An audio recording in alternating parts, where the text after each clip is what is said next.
The customer is king. That's one of the main messages behind ZDNet's Asia IT Priority Survey for 2013. Optimizing customer processes ranked the highest for over 1 in 4 companies. Another key finding, the CEO is seen as a critical figure for successful IT.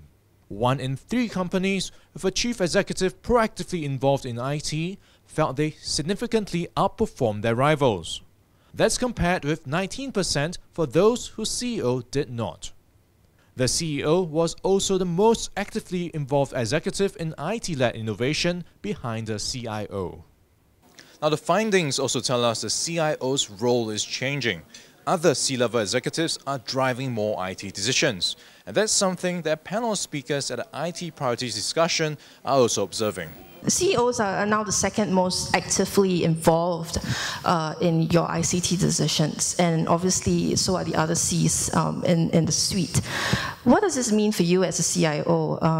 Do you need to provide the rest of your peers some basic IT training, education? Because obviously they're not from a technical background, whereas you are. And the CEO will probably be a business person and who has an eye on your overall revenue and profit.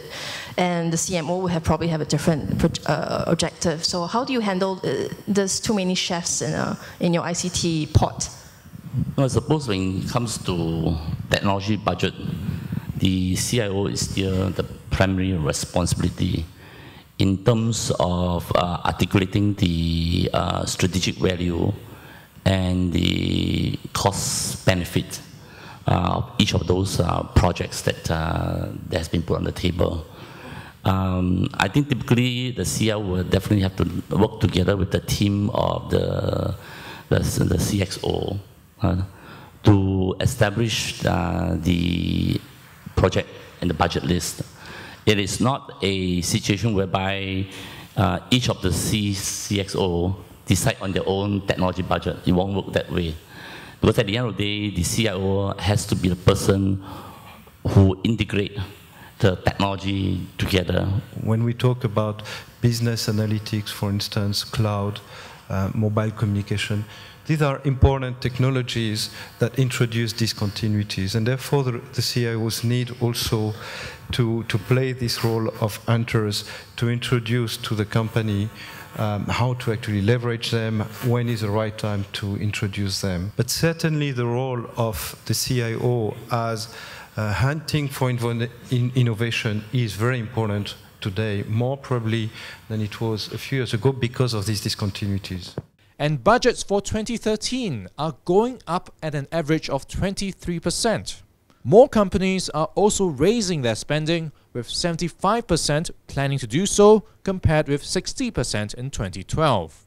The main focus is on driving cost efficiencies.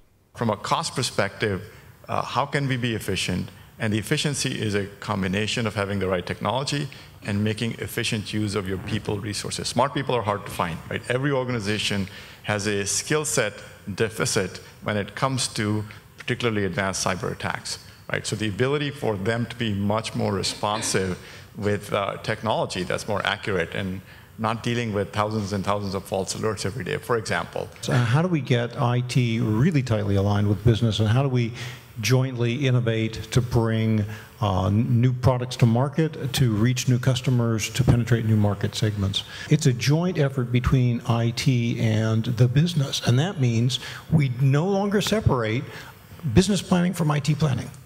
We don't do a business plan and then do an IT plan to support the business plan and then go around again. It's a joint effort. The IT plan is a part of the business plan, and the teams together have developed that in pursuit of the innovation. Now that we have so much emphasis on data, security comes to mind, right? All this, buckets load of really interesting data that's out there for anyone to steal. But according to our survey, only 7% had pointed to IT security as a priority for them this year. Asha, you got to be concerned about that. I'm somewhat concerned, but not hugely, and let me explain why. The awareness builds once you interact with the customer. So I've been doing this now for 8 years, right? 4 years ago, in the rest of the world, there was a sense of complacency as well. That sense of complacency is fast vanishing. cybersecurity is not just an IT security issue anymore. It's a national issue. It was one of the top 3 issues that the President of the US and the Premier of China discussed, right? So it's a national economic competitiveness issue, and it's also a competitiveness of the organization. If their trade secrets are stolen, if their IP is stolen, that has to be a concern for them. 2 days ago, in Asia Pacific, we had a series of attacks. These were actually destruction-oriented attacks. These were not espionage-oriented attacks. So I think the fact that your IT infrastructure can actually become unavailable for a significant period of time has to be a concern. So you have an incredible investment in IT, but will that be available all the time? This attack in South Korea is just the most recent reminder that we are vulnerable in cyberspace. BIUD brings a bigger management role because it's about managing complexity, not just managing technology. But we need to understand why actually it's spread so much in the enterprise, because very often IT department frustration is to say, we don't let you do that because of the security issues and so on.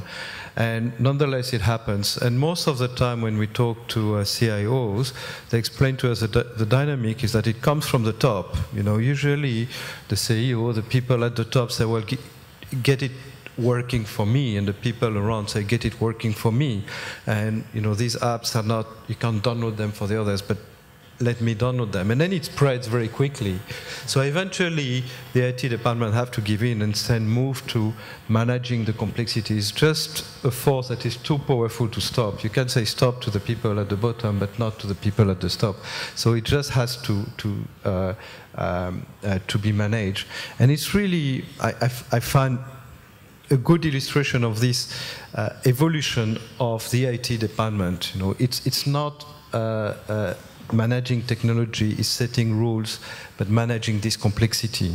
Of course, we do realize that as the BYOD trend comes about, we are also preparing ourselves to come up with policies and programs to do this. But in essence, also we have to be also mindful of our perspective, or take perspective, what really the BYOD, what are the needs for, right? Typically, I think they are for emails only, not so much as really going into corporate data assessing and so forth, because that opens up another world of security compliance issues that needs to be taken care of, and that will therefore also necessitate the CIO to ensure that whatever devices that comes into the organization, right, it has to also to qualify and has to make sure that it is well registered and managed. It is not a free play or free for all. I don't think that is an environment that the company can afford to do.